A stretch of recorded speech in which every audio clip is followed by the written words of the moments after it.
também junto com as folhas, né? Ele vai estar distribuindo as folhas.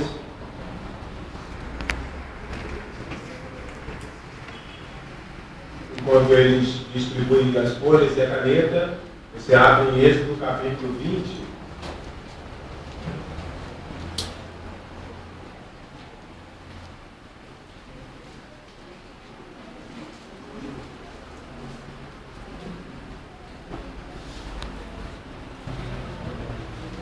Êxodo capítulo 20.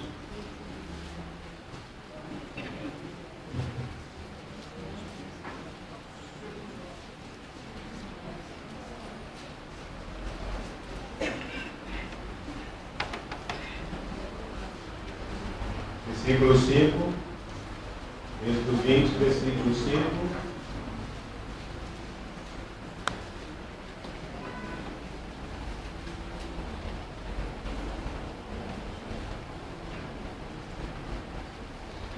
A Aroane está pedindo lá, a folha.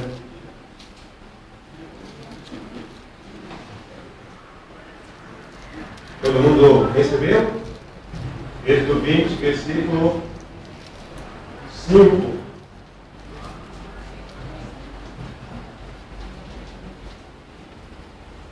Não as adorarás, nem lhe darás culto, porque eu sou o Senhor teu Deus, o Deus zeloso, que visito a iniquidade dos pais, dos filhos, até a terceira e quarta geração. Aquele que me aborrece, e faço misericórdia até 1000 gerações daqueles que me amam e guardam os meus mandamentos. Se todo mundo já recebeu, o que a cruz representa para cada um de nós? O símbolo da cruz representa exatamente o que para o mundo? Será que as pessoas insistem em usar a cruz para espantar vampiros? Será que as pessoas insistem em usar a cruz para espantar o mal que há dentro dos seus lares? Ou as pessoas usam a cruz só por moda?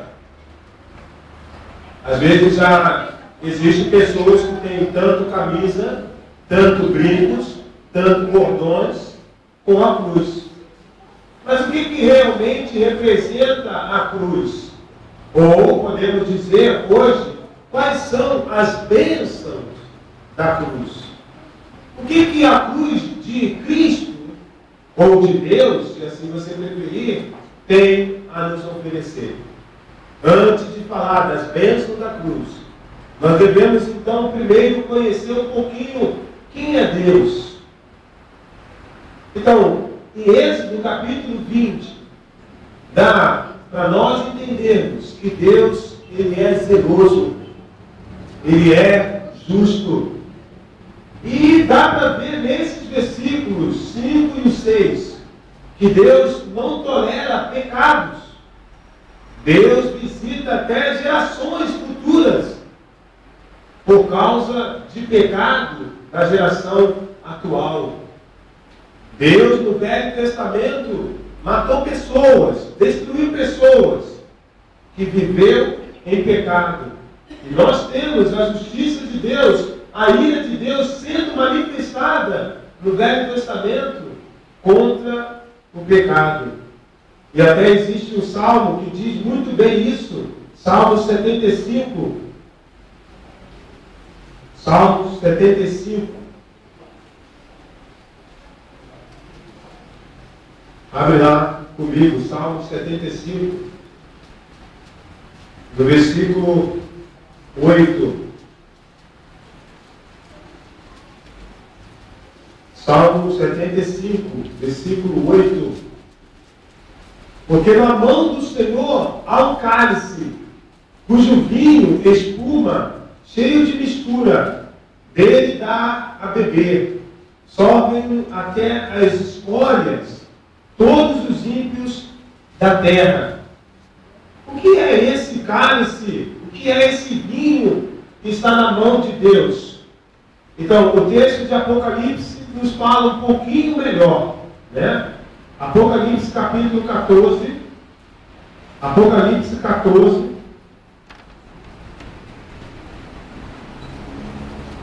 Apocalipse 14, versículo 9. Existem outras passagens que vai falar também desse cálice. Mas deixa eu pegar Apocalipse capítulo 14, versículo 9 em diante.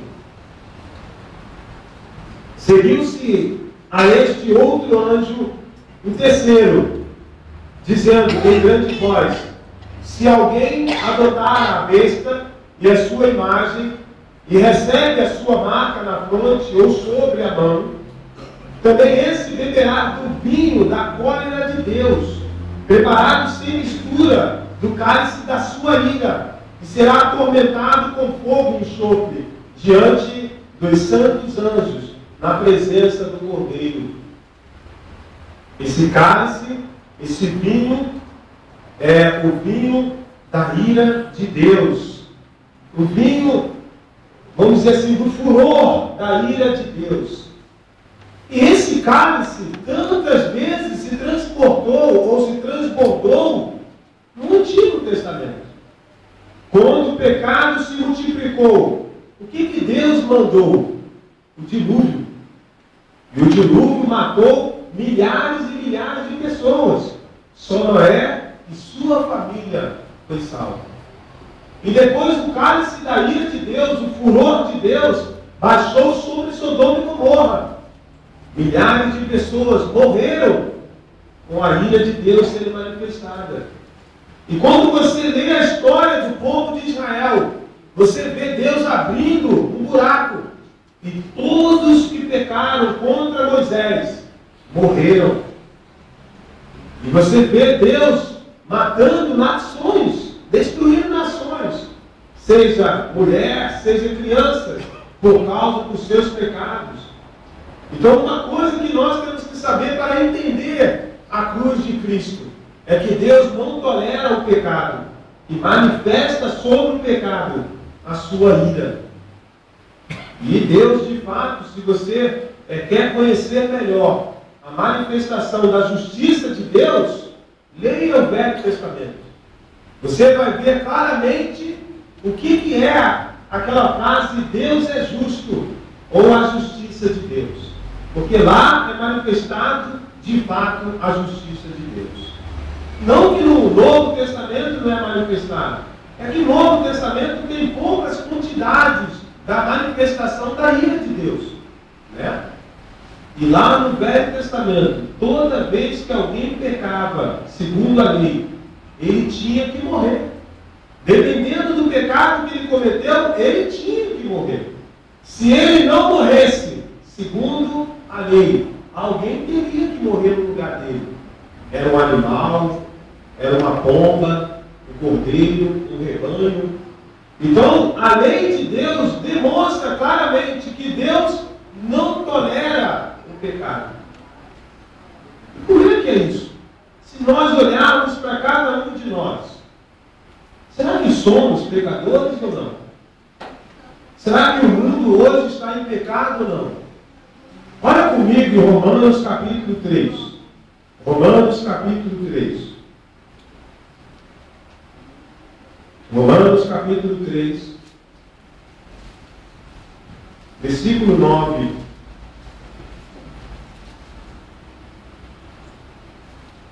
Romanos 3, versículo 9. E se conclui: temos nós qualquer vantagem? Não, de forma nenhuma. Pois já temos demonstrado que todos, tanto judeus como gregos, estão debaixo do pecado. Como está escrito: não há justo nenhum sequer. Não há quem entenda, não há quem busque a Deus. Todos se extraviaram. A uma se fizeram inúteis. Não há quem faça o bem e não há nenhum sequer que faça o bem. Olha o versículo do capítulo 3, versículo 23. Pois todos pecaram e carecem da glória de Deus. Bom, você já viu no primeiro momento que Deus não tolera pecado. Deus, ele se ira contra o pecado. E ele tem um cálice, um vinho que transborda nas suas mãos, pronto para passar sobre o pecado. E segundo esse texto, todos nós somos pecadores. Logo, por justiça de Deus, todos nós merecíamos o quê? Morte. A ira de Deus deveria estar sobre nós, todos nós. Porque Ele é justo. E se nós pecamos, nós merecemos a morte. Devemos, sim, entender e aceitar isso. Né? Mas, já que no Velho Testamento, para que a ira de Deus não se manifestasse a muitos, deveria se morrer alguém no lugar, Deus, Ele vai manifestar a sua bondade. Mas antes de você saber como Deus se manifestou ou manifestou a sua bondade, olha comigo Colossenses capítulo 1. Colossenses capítulo 1, versículo 16. Colossenses capítulo 1.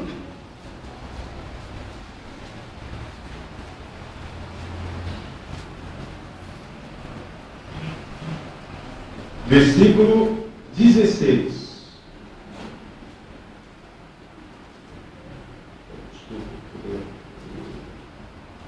Não, capítulo. Eu estou lá no Filipenses. Mas capítulo 1, versículo 16. Pois nele, deixa eu começar do versículo 15. Este é a imagem do Deus invisível, primogênito de toda a criação. Este, no caso, Jesus, o seu Filho. Por nele foram criadas todas as coisas, nos céus, sobre a terra, as invisíveis e invisíveis, seja trono, seja soberania, quer principados, quer potestade, tudo foi criado por meio dele e para ele. Ele é antes de todas as coisas, nele tudo subsiste.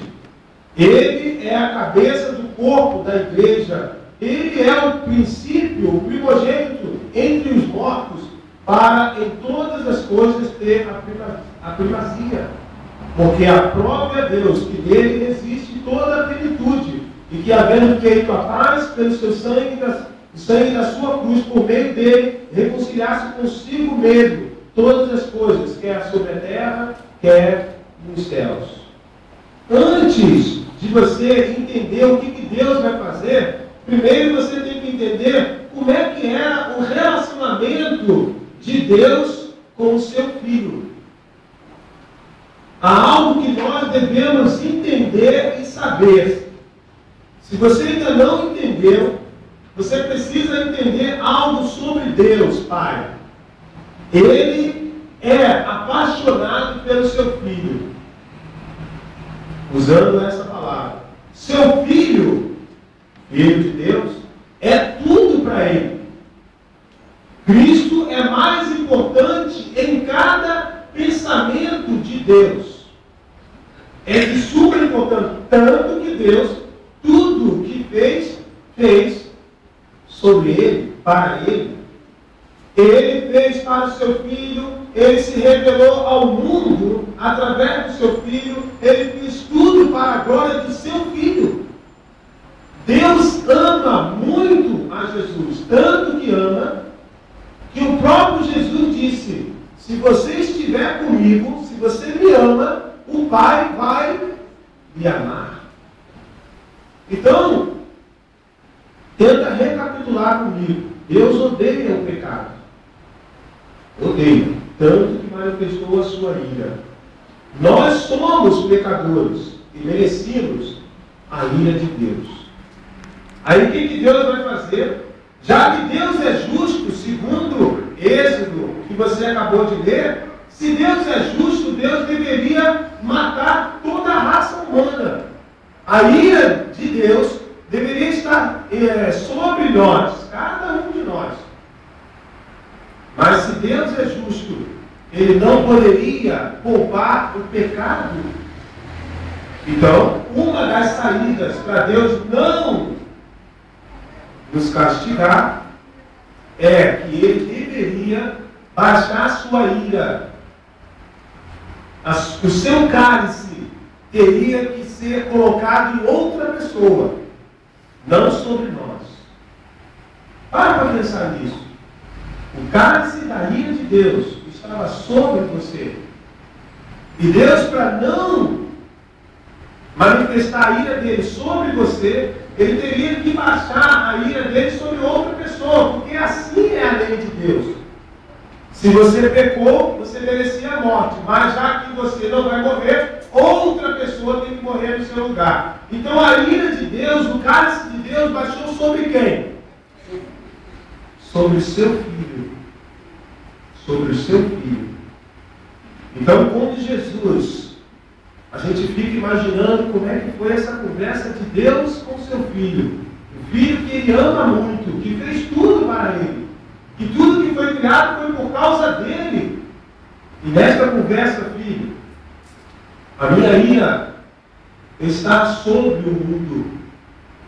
Estou cansado da raça humana. Tem pecado a cada dia, a cada minuto. Então, filho, eu vou matar todos eles. E vou destruir todos eles. A única saída, filho, é se você aceitar essa ira que ia para o homem, essa ira ir para você. Você tem que aceitar um castigo que você não é culpado. Mas se você aceitar, eu deixo de manifestar a minha ira sobre a raça humana. É como se Jesus dissesse, se essa é a única solução, o Senhor pode me castigar. O Senhor pode me matar. O Senhor pode colocar sobre mim toda a sua ira, toda a sua raiva. Coloca sobre mim, não sobre o homem. Então, Jesus vai descer e começar um trabalho de evangelismo.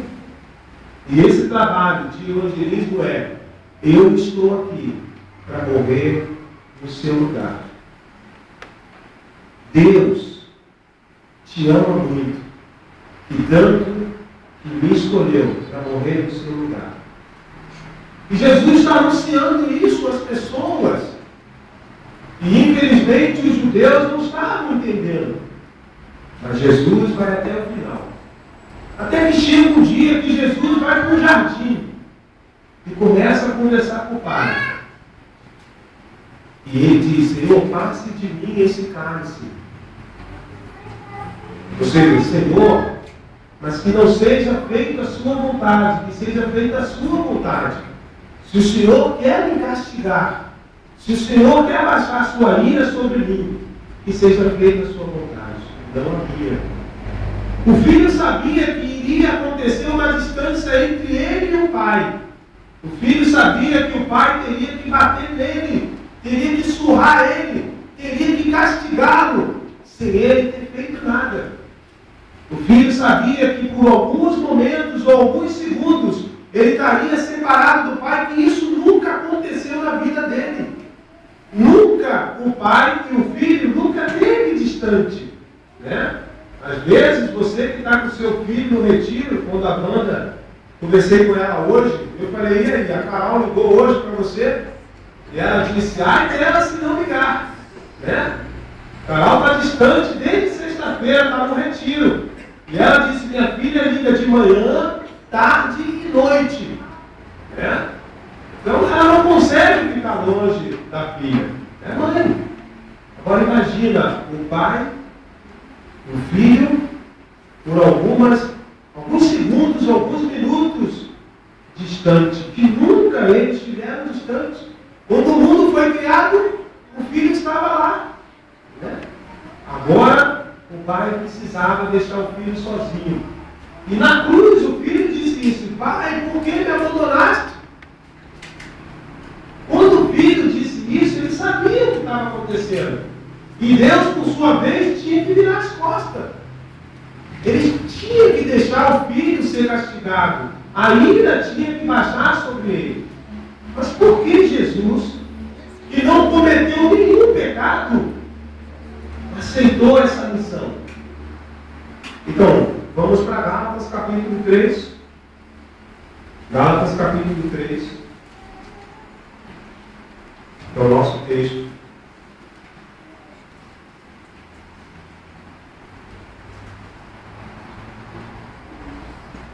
Versículo 6 em diante, que você pegou. No versículo 10. Versículo 10. Todos quanto, pois, são da obra da lei, estão debaixo de uma maldição. Porque está escrito: maldito todo aquele que não permanecer em todas as coisas escritas no livro da lei, para praticá-lo. Jesus tomou o seu lugar, para que você se livrasse de uma coisa que você vai colocar agora na sua folha. Livrou-nos da maldição da lei. Livrou-nos da maldição da lei. Maldito, ou seja, ordenado a sofrer eternamente, condenado a ser castigado. Quando Jesus está sofrendo naquela cruz, a bênção que chega para você e para mim é que nós estamos sendo livres, nos libertando da maldição da lei. E Jesus se torna maldito. Ele vai se tornar maldito. Olha o versículo 13 comigo. Cristo nos resgatou da maldição, de uma punição eterna, fazendo Ele mesmo, Ele próprio, maldição em nosso lugar. Ele não tinha culpa nenhuma, porque, segundo a lei, olha o versículo 12, versículo 12. Ora, a lei procede de fé, mas aquele que observar os seus preceitos, por eles viverá. Jesus, desde pequeno, nunca pecou, nunca transgrediu uma lei. E se Jesus nunca transgrediu nenhuma lei, ele merecia o quê? Viver. Segundo o versículo 12, ele deveria viver. Então, por que Jesus está morrendo? Jesus, no versículo 13, se tornou maldito. Maldito todo aquele que for pendurado no madeiro. Ele foi pendurado no madeiro. Mas por quê e para quê? Para livrar cada um de nós de uma maldição eterna. Número 2 da sua folha. Nos livrou da ira de Deus. Ele se fez maldito para nos livrar da ira de Deus. Então, no versículo 14 de Gálatas capítulo 3, para que a bênção de Abraão chegasse aos gentios em Jesus Cristo, a fim de que recebêssemos pela fé o Espírito prometido. Então, há uma bênção que você recebe porque Jesus foi para a cruz. E essa bênção está incluído também que você vai ficar livre da ira, ou se livrou da ira de Deus. Olha comigo em Efésios capítulo 2, por favor. Efésios capítulo 2. Efésios capítulo 2, versículo 3. Entre os quais também todos nós andamos outrora, segundo a inclinação da nossa carne, fazendo a vontade da carne, dos pensamentos, e éramos por natureza filhos de quê? Da ira, como também os demais. Olha comigo, Efésios capítulo 5, versículo 6. Efésios capítulo 5, versículo 6. Ninguém vos engane com palavras vãs, porque por estas coisas vem a ira de Deus sobre os filhos da desobediência. Então, que coisas é essas? Inconvenientes, avarento, impuro, idólatras. Nós éramos filhos da ira de Deus, e sobre quem pratica essas coisas estava a ira de Deus. Olha comigo em Romanos capítulo 1, versículo 18. Romanos capítulo 1, versículo 18.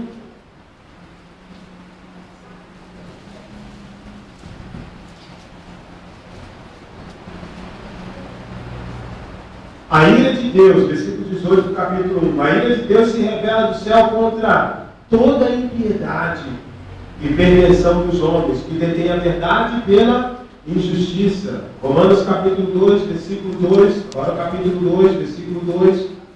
Bem sabemos que o juízo de Deus é segundo a verdade contra os que praticam tais coisas. Tu, ó homem, que condenas os que praticam tais coisas e fazes as mesmas, pensa que te livrarás do juízo de Deus? Ou desprezas as riquezas da sua bondade e tolerância e longanimidade, ignorando que a bondade de Deus é que se conduz ao arrependimento? Versículo 5. Mas segundo a tua dureza e coração impenitente, acumulas contra ti mesmo a ira para o dia da ira e da revelação do justo juízo de Deus. São várias passagens que você depois vai ler em casa. Todas aquelas pessoas que ainda não se converteram a Cristo, todas aquelas pessoas que estão no mundo que você conhece, elas estão debaixo da ira de Deus, desse cálice. Agora, elas podem se livrar disso. Elas podem sair debaixo da mão da ira de Deus.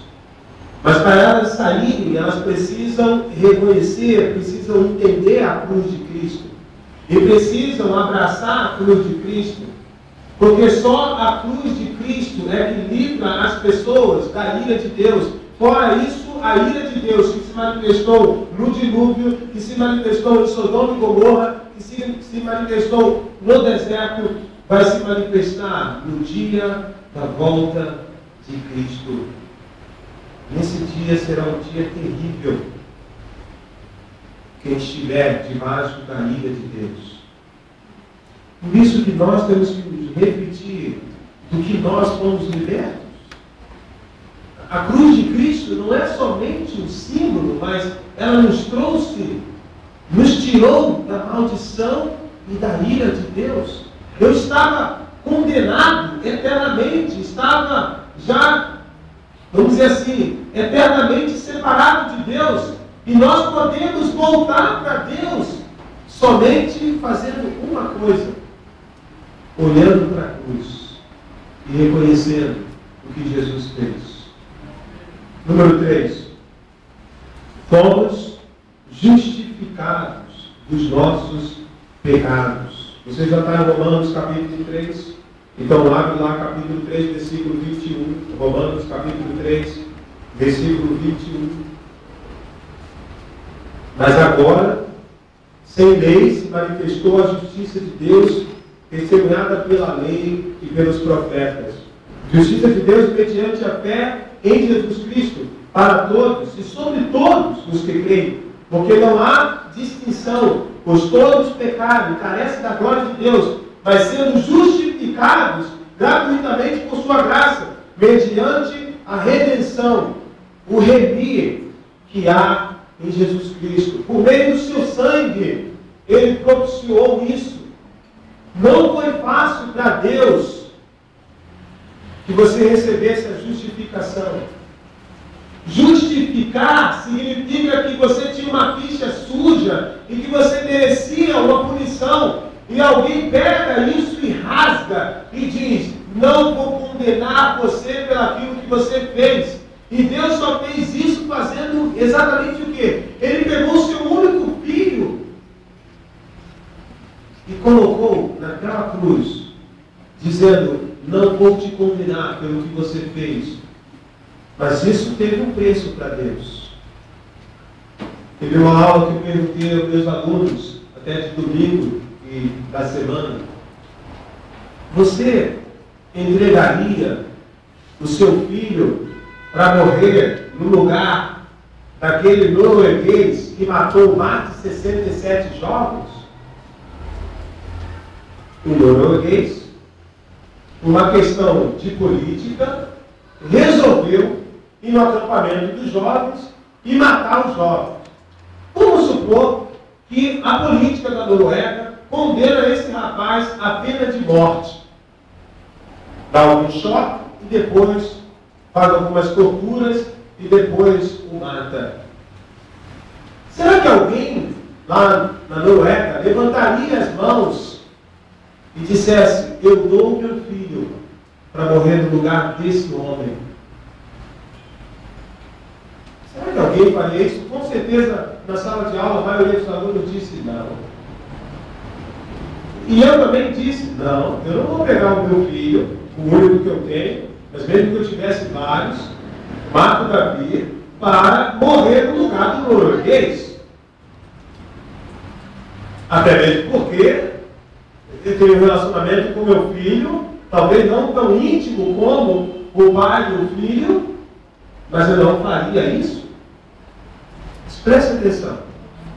Deus fez isso com você. Sim, você talvez não matou 67 pessoas, mas você já pecou. E o seu pecado faz com que você esteja debaixo da ira de Deus.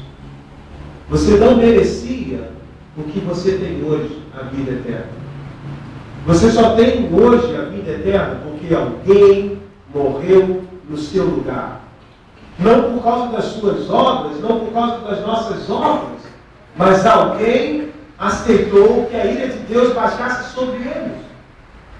A questão é, uma vez que isso aconteceu, uma vez que Deus de fato nos justificou, o que nós estamos fazendo? Se Jesus morreu no nosso lugar para nos livrar da maldição, da ira de Deus e nos justificar, o que nós estamos fazendo? Será que estamos fugindo da perversidade? Será que estamos fugindo do pecado? Será que nós damos graças a Deus todos os dias pelo aquilo que Ele fez? Eu lembro dessa história, e talvez eu já contei para vocês aqui, um missionário que veio do Rio de Janeiro, o Máximo Carlos. Ele foi lá no centro da cidade e sempre trabalhava ali perto, né, como missionário, que tinha congregações lá. E ele sempre tinha compaixão por aqueles meninos de rua. E um dos meninos foi até ele e pediu um pão. Um pão francês. E o Max disse: faça o seguinte, olhe para a vitrine, escolhe qualquer pão que você quer.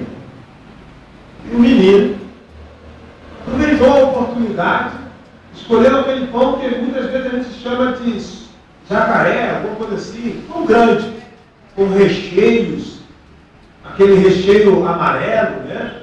Com uvas em cima, com morango, algo grande, maior talvez do que um menino.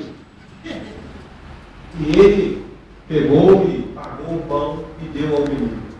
O menino, com uma felicidade grande, correu alegre, talvez para dividir com seus amiguinhos de rua.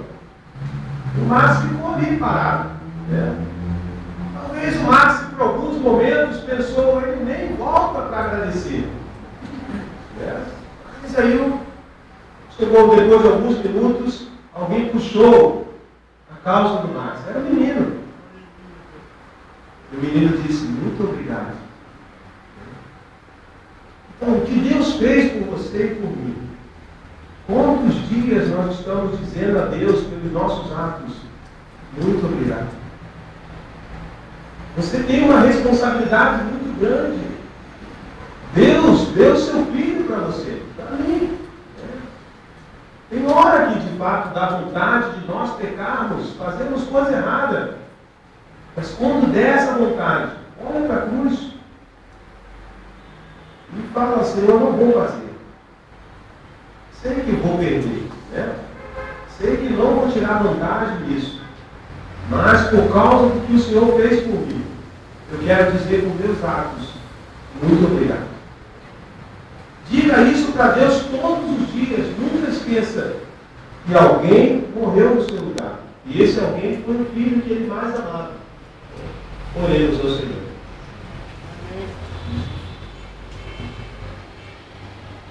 Pai, nós não podemos pagar.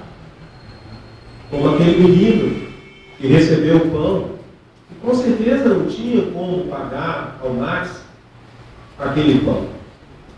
nós também não temos como pagar o que o Senhor fez por nós, nos dando o seu único Filho, que derramou aquele sangue na cruz por cada um de nós.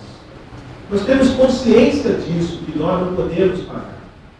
Mas, Pai, pelo menos coloque em nossos corações a vontade sempre de dizer ao Senhor todos os dias, com a nossa vida, com a nossa atitude, com as nossas ofertas, com o nosso louvor: muito obrigado.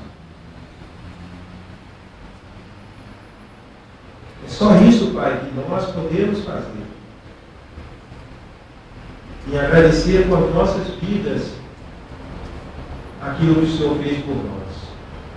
Nos perdoe, Pai, se em alguns momentos da nossa vida nós esquecemos do sacrifício do Seu Filho na cruz. Porque nós não queremos ignorar a Sua graça, a Sua misericórdia e o Seu perdão sobre a nossa vida. Nós queremos a cada manhã, a cada dia, reconhecer que o Senhor nos livrou da maldição, nos livrou da sua ira e nos justificou quando nós éramos injustificados. E se há alguém aqui, Pai, que ainda não entregou a sua vida ao seu Filho, que essa pessoa possa reconhecer que não há outra saída, porque no último dia a sua ira vai descer sobre aqueles que são desobedientes, que não estão olhando para a cruz e não estão amando o seu Filho. Mas nós que estamos perseverando, que nós possamos continuar assim e nunca desistir. E se em algum momento tiver um desânimo em nossos corações, que possamos olhar para a cruz e entender as bênçãos que nós recebemos. Em nome de Jesus que nós agradecemos. Amém. Amém.